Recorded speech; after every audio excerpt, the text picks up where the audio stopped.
When I was originally thinking about going to the Philippines, I spoke to some of my best friends and they thought I was strange for wanting to leave the States.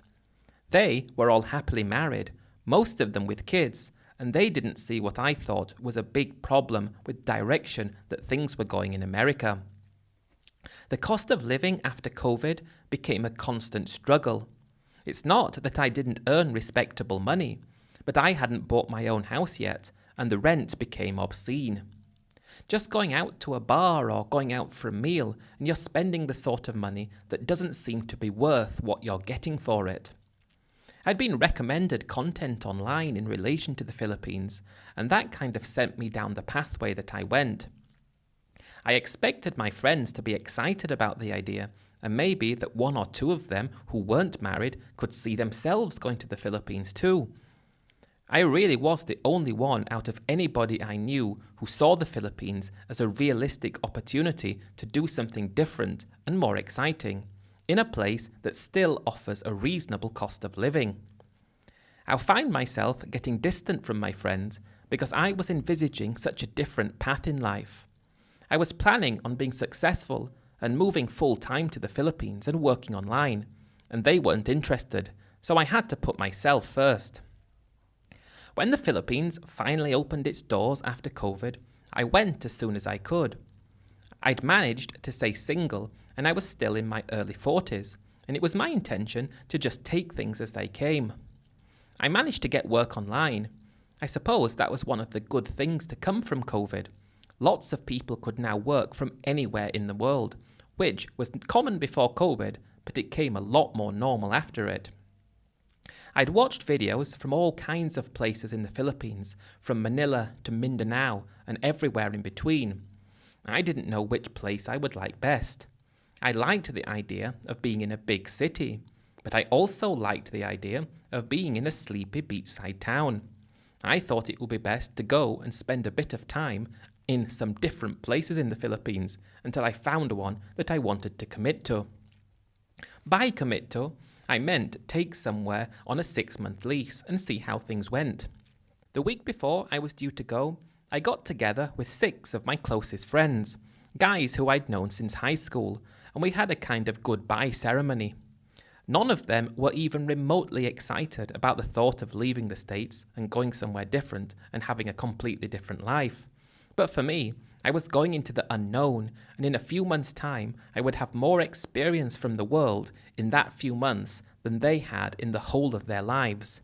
So I put off their negativity and warnings as being jealousy, and I had a blast with them one last time. I sold everything I had. It wasn't that I wasn't expecting to ever return home, but I didn't know when I would do so. I didn't think there was much point leaving my car and other things in storage and paying for the privilege. If I did come back, I could restart. I managed to raise about $30,000 just by selling my personal items, and if I added that to my other savings, I had around $50,000, plus an income from $2,000 a month from the online job I had found. It wasn't paid as much as I was paid at my old job. In fact, it was less than half what I was paid before. But with that in mind, I wouldn't be living in the States, and on that amount of money, I wouldn't be liable for US taxes anymore, and I could transfer all the money into the Philippines, $2,000, and keep all of it. Everything I looked at before told me that $2,000 in the Philippines, I could have a far better time than I could on $5,000 in America. And I quickly found out that was true. But that's not a big secret. Everyone knows that. I was never really close to my parents, ever since I left home. But when I told them I was leaving the States and going to the Philippines, that was the most concerned I'd ever seen them. They still looked at it as being some kind of third world backwater that was extremely dangerous, and they thought I was going to get kidnapped and robbed. I managed to talk them out of these visions because that was not going to happen.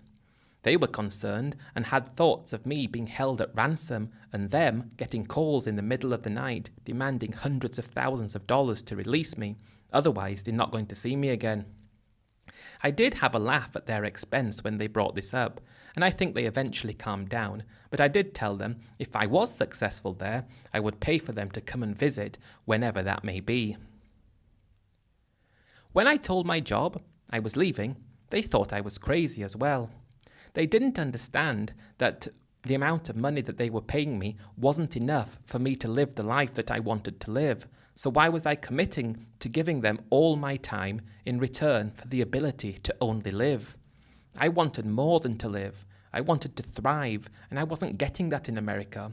So when they started playing hell that I was leaving, I refused to continue to the end of my notice, and I just walked out. I wasn't prepared to accept that from them. It made me feel really good to leave the job. I mean, I did have that work online lined up already, so I knew I could work straight away. I suppose if I didn't have that job lined up, I would have had to bite my tongue and not do what I did. In that sense, everyone is held at gunpoint by someone else, and I'm not talking about in the literal sense. Anyway, now that I left the job, the only thing for me to do was get a flight, and I did, for 3 days' time. That was the cheapest one available. Flying the following day would have cost $1,000 extra, and I didn't think that was worth it. The adrenaline of getting on the plane, not knowing what to expect when I got there, was just what I was looking for. Some thrill and excitement. Something different than I experienced any of the time in my life up until then. I always thought that there was so much more to life than working endlessly at a boring job to hopefully one day be able to retire and hopefully be able to enjoy yourself when you're at an age that you might struggle to do. I mean, I was still in my early 40s and I had a bad back. I wasn't unhealthy and I could walk around, but it was nothing like I could do when I was in my 20s. So I dreaded what it'd be like in my 60s, and I thought it was a now or never. When I got to Manila, the first thing that struck me was just how long the line was at immigration. I wasn't expecting that. I stood there for an hour and a half, and at that point, I was speaking to another guy from America who said he goes to the Philippines all the time, and it's the best place ever. He told me he was going to be in Manila for a couple of days before going to Angeles City. He said Angeles was the best place he'd ever been, and that it was his hope to retire there. I'd heard of Angeles, and it was a place I was thinking about going myself when I could. But first things first, Manila was where I was at. When I finally got through immigration, I was drained and exhausted. It's a long way to get there, and all I could think about at that moment was hitting the hay. I quickly woke up when I got into the taxi and looked at everything around me. The sights and the sounds were nothing like I'd ever seen before, and the traffic was crazy. But the first negative that struck me was when I got out of the taxi at the hotel, and there was a really strong smell of urine. That came to be one of the things about the Philippines that you just had to accept. Everywhere you walked, not everywhere, but most places, smells like that. And many times when you're walking around on the streets, you saw guys relieving themselves. And I thought that was pretty bad, and they should have a law against it, because it's not right. You quickly get used to it, no matter how bad it is, but I got to my hotel where I was staying for 1 day. It was quite close to the airport, and the plan was to relax there and go to my other hotel afterwards. In hindsight, I should have just done that straight away, but we don't know. It was finally great to have a proper night's sleep after that long flight, and I went to my next hotel in BGC, where I had booked for a week. After that, I didn't have any plans, but I knew I would need to leave the country and come back in again when my stamp finished, and I would need to sort out some kind of long stay visa, but I could worry about that later. BGC didn't feel like any of the other parts of Manila that I drove through in the taxi. It was clean and modern, and if anything, it didn't feel like the Philippines. But that was fine with me, and I explored BCG and took taxis out of BGC to different parts of the city. Makati was the first port of call, and you can't go there without experiencing the famous nightlife. I know everyone talks about it, but I suppose that's one of the only places in Manila where you can get that type of entertainment. P. Burgos Street was one of the streets that kept coming up time and time again when I was doing my research and when I was thinking about places to go, and I was the type of guy who could not wait to see what it was all about. Thinking back to one of my first experiences in one of the bars, it was one of the best nights I'd ever had. and I came back the following night to look at some of the other bars. And they were all pretty similar, and there actually wasn't as much selection as you'd expect for this place. It was meant to be a nightlife paradise. I thought back to Angeles City, and it was meant to have a lot more of this type of thing, and it was cheaper, which meant a lot for somebody like me who was in the Philippines for an affordable way of life.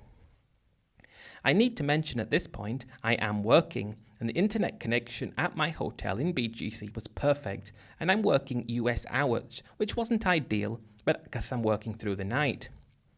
The weekends were when I could actually explore the bars in Makati, and I immediately wished I didn't have to do my online work. I really enjoyed my time in Manila, but I wanted to go and see more of the country. I very nearly jumped on a bus to Angeles City, but while browsing the internet, I saw a very cheap flight to Cebu, so I decided to go there first. I flew down there and found a hotel and found somewhere in the city. It was perfect for me to be able to go and explore Cebu and also look at the beaches. I really did like it, but most of the time I was working, and the nightlife scene, although good and entertaining and fun, it wasn't the same as that street in Makati back in Manila, so I thought I needed to go up to Angeles City. I thought back to the guy in the immigration queue who said that's where he goes and that it was his favourite place, and it only felt right that I went for a good look. I flew from Cebu back to Manila and then got a bus up to Angeles City. The smell of urine there is even worse than in the places in Manila, but I was getting used to this at the moment. It was just part of the Philippines, I thought. I arrived in the early evening, so I went straight to my hotel. Luckily, the internet connection was great and I could get to work. But the following day was a Saturday, so I knew I had the night to myself, and the following Sunday. The work I was doing, on the one hand, I wasn't enjoying, but on the other hand, it gave me sustainability to be in a place like this, which is all that mattered. But the next day, as planned, I was free, and that's when I first started to explore Angeles. Everyone knows the famous Red Street, and that's where I went first, and I was shocked to see that all the bars were open in the middle of the day. The best way to describe this would be P. Burgos Street on steroids. A lot more bars, a lot more girls, and it was more affordable. The first time I went into a bar in Angeles, I was taken aback about just how many girls there were there. From all my research, I knew I shouldn't be at a place like this because I could get carried away very quickly. But when I saw one of the girls on stage, I just had to talk to her. She had a perfect shape and glasses on. I was always a stickler for a girl with glasses, and I signalled for her to come down and sit with me. We start talking, and I already had a drink, and I quickly found out that indeed Angeles City is more affordable than Manila. She was very upfront about everything, which I didn't know if I should like the honesty or if it just made it blatantly obvious, and there was no thrill of the game. But I really liked her, and I knew that if I wanted to, I could spend time with her. But I wasn't quite ready yet, and it was only midday, and I wasn't ready to go back to the hotel yet. So I told her I'd come back later in the day, but I've got lots of exploring to do first. So I went into some more of the bars on the street, and I must admit I had one of the best times I've ever had in my life. It's quite difficult to describe a place like Angeles City for somebody who's never been. If you've never experienced that type of thing, then the best way to describe it would be like going into a candy store as a child and being able to choose anything you wanted. That might not be the nicest way to talk about it, but that's what it felt like. One thing that I was expecting that I didn't see, were bars like I'd seen in videos about Thailand. In Thailand, although I'd never been, I did watch lots of content from there, and you see bars with girls in them, but they're just like normal bars where you can see everything inside the bar from the street. You see people walking past, filming inside, and there are girls there. In the Philippines, it seems to be very different than this. All the bars where the girls work, you actually had to go into them, and you couldn't see what it was like until you actually made your way in. And that was something I thought was strange, but it wasn't that I had a problem with that. I went in about 10 bars on that street on the first day, a beer in each bar, so I was already feeling like I was having a good time.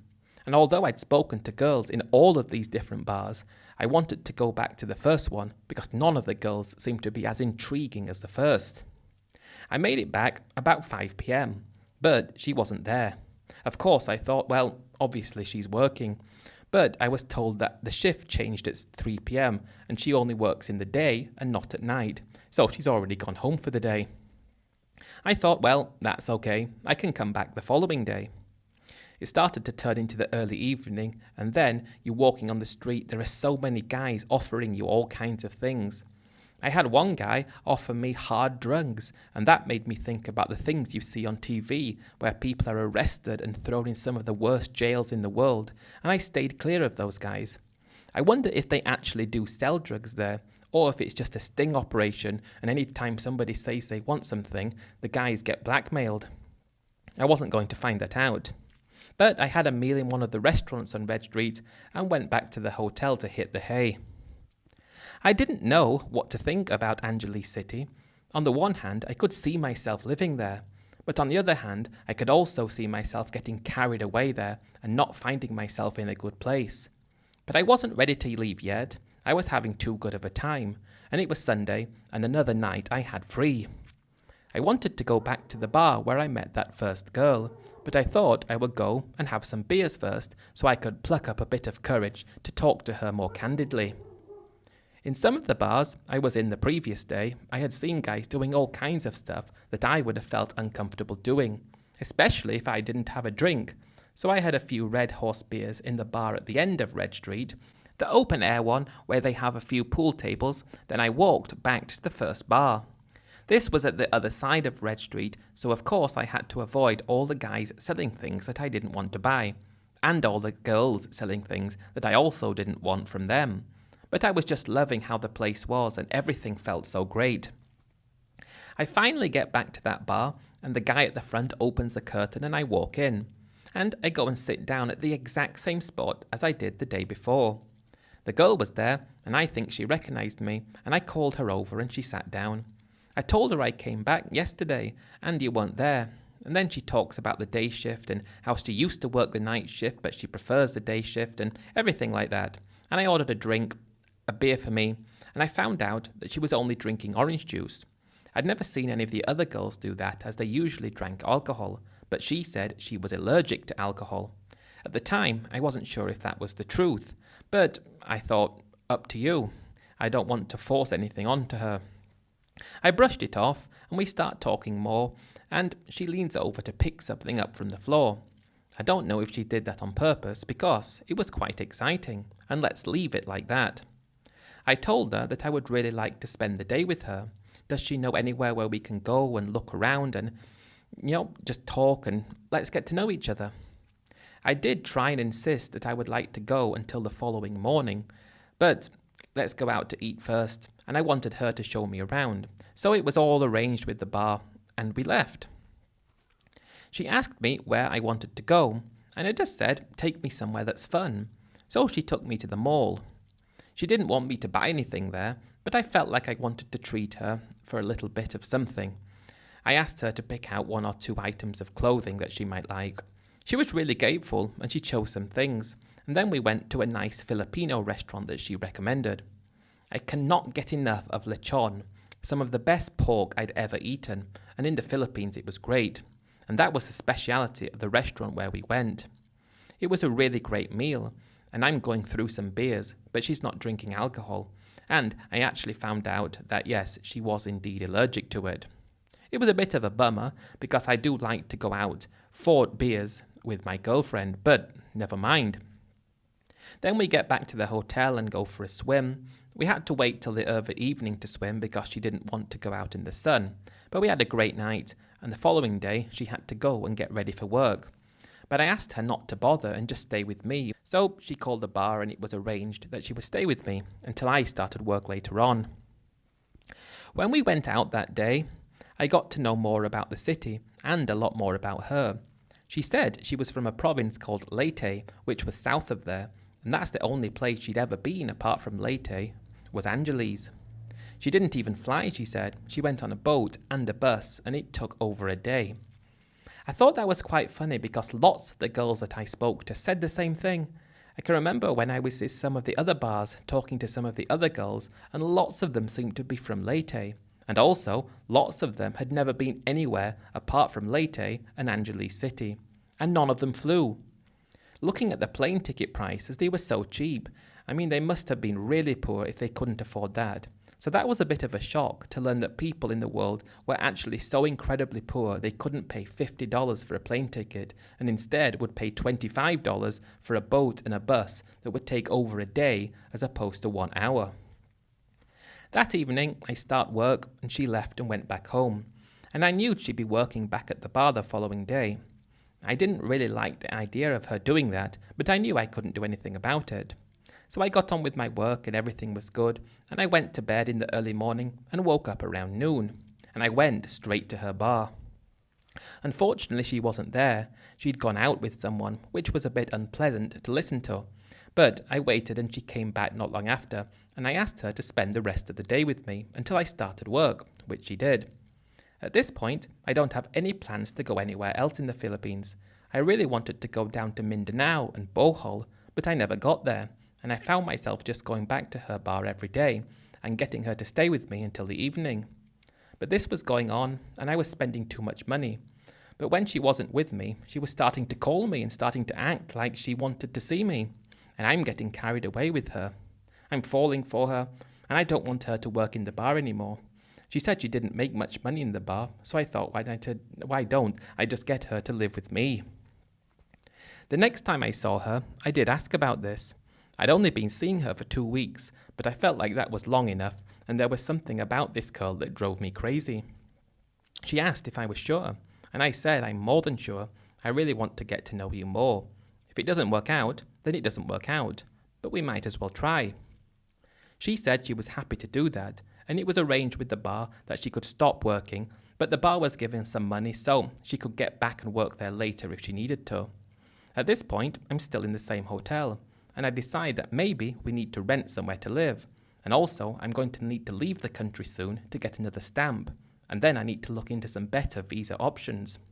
We spend the rest of my allocated time in Angeles City in the same hotel, and when the time came that I needed to leave, I flew to Vietnam for a day and then back again. I hoped that she would be waiting for me in the hotel, because I did pay a few extra days when I wasn't there, and when I got back she was waiting, which was great, I thought.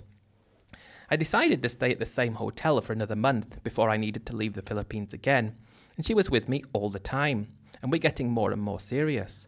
I'm getting to know her a lot better, and I'm feeling like moving to the Philippines was the best decision I ever made. I'd never been with a girl that I thought was the most beautiful girl in the world before, and here I was living the life. I was out by myself one afternoon after I'd got up from work, just in a bar having something to eat, when I started speaking to another expat. I told him I'd need to leave the country again soon, but he looked at me like I was an idiot. He told me that you can extend your visa for 30 days and potentially more than that, and there are other options that you can do, so you don't need to leave the country. You can just extend.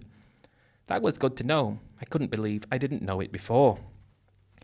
Time goes on and I'm falling for the girl I'm with. Up until this point, I felt like she told me so much about her life, where she came from, and things that she would only tell me if she was serious. But after a few months, she then told me she had a child. I never asked her this before, and I thought that's the type of thing that you would tell someone almost immediately when you started talking with them. I was kind of put off by that fact that she had a child, because that would mean supporting the child would become my responsibility, and I was giving her money, but I suppose she was sending that back. But she said that she needs to go down to Leyte, and she wanted me to go with her. That sounded good to me.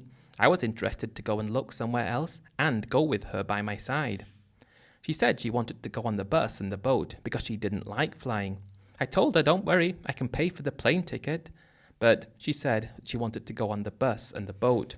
So that was arranged, and we had to go at the weekend, so I didn't need to work. We set off after I finished work on Friday night, so Saturday morning, and we arrived there maybe 2 days later.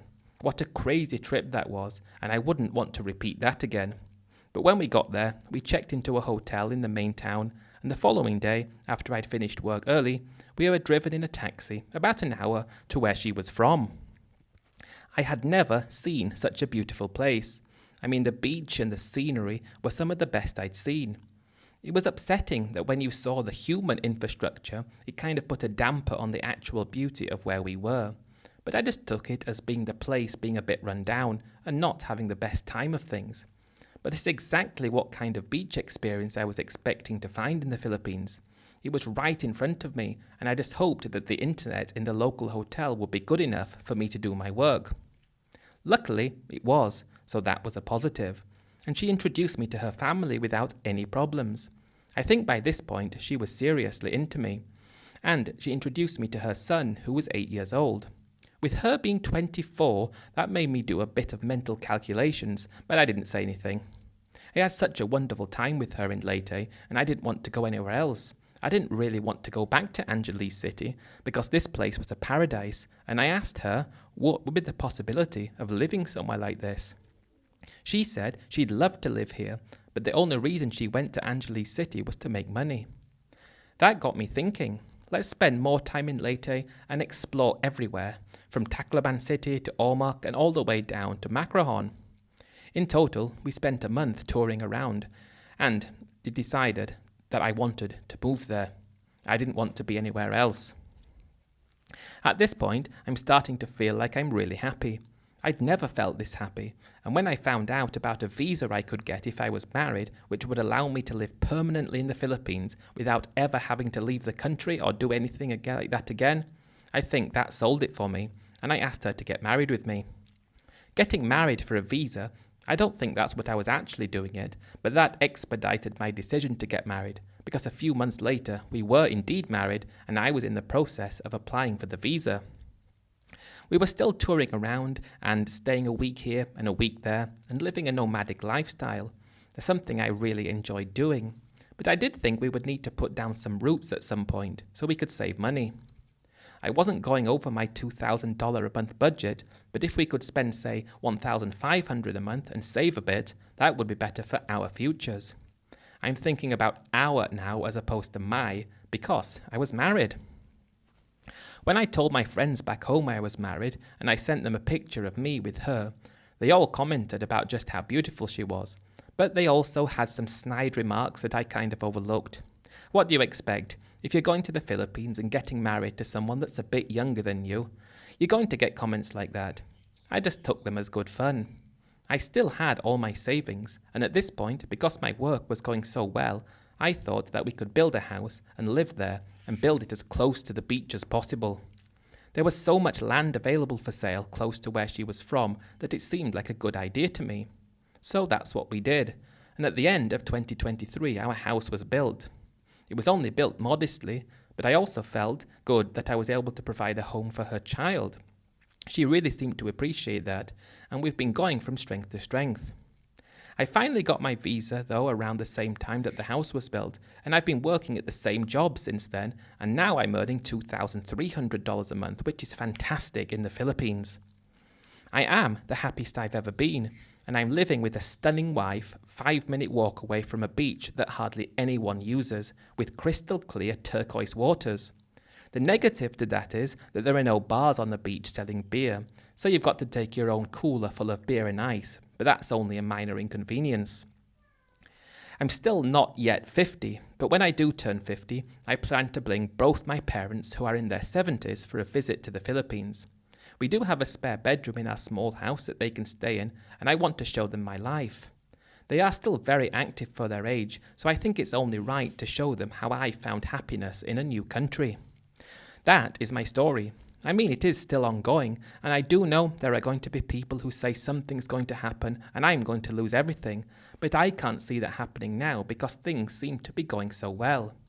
There have been times when my wife has done things that I don't like, and some of these things I really don't like, but I look at that in a different way to some of the guys who seem to have lost everything to their Filipino wives. I look at it like she's from there, she has from a very different culture. When she grew up, she didn't have anything. She was from very menial circumstances. She didn't know what it was like to have any form of security her whole life.